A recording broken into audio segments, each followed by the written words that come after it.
Il y a beaucoup d'initiatives qu'on a connues par le Sénégal Un Toit, il y a beaucoup de choses. Mais force est de croire que l'offre de logement n'a pas dépassé 5 000 logements par année, malgré Sénégal Un Toit, malgré le programme de 100 000 logements.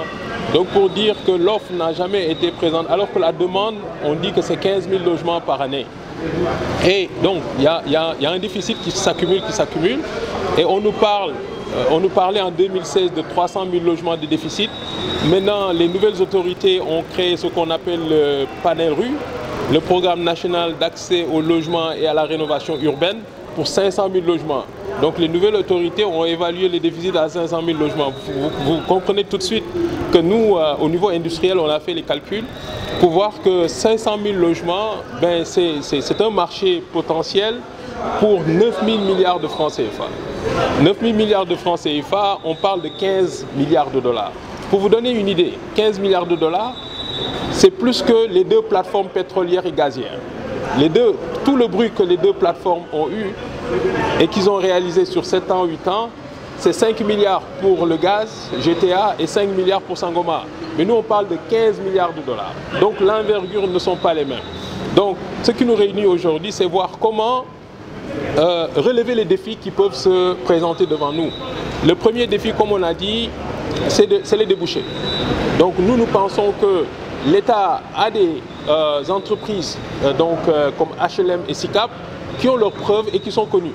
Et ce sont ces deux entreprises en fait qui doivent être devant l'enjeu pour assurer des débouchés aux constructeurs. Parce que les BTP, ceux qui savent construire, ce qu'ils savent faire, c'est construire.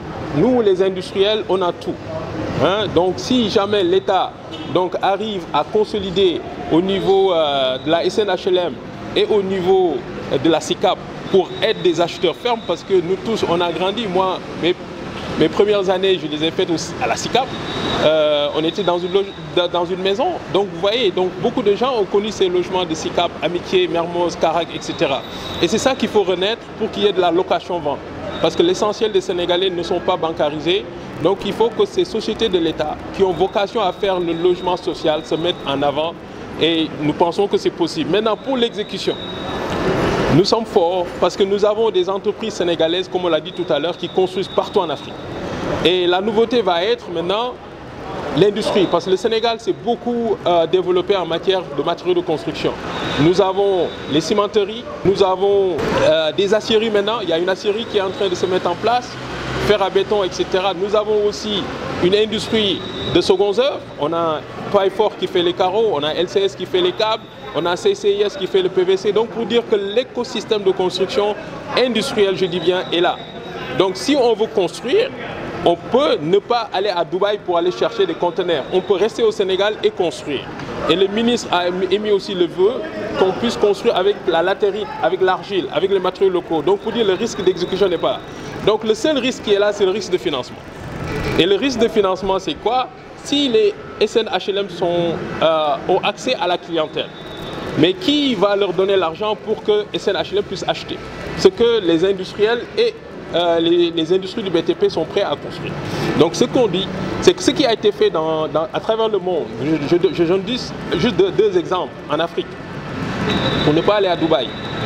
Guinée équatoriale et Angola, c'est des pays pétroliers, mais là-bas c'est l'État qui a pris l'argent pétrolier pour carrément construire des logements.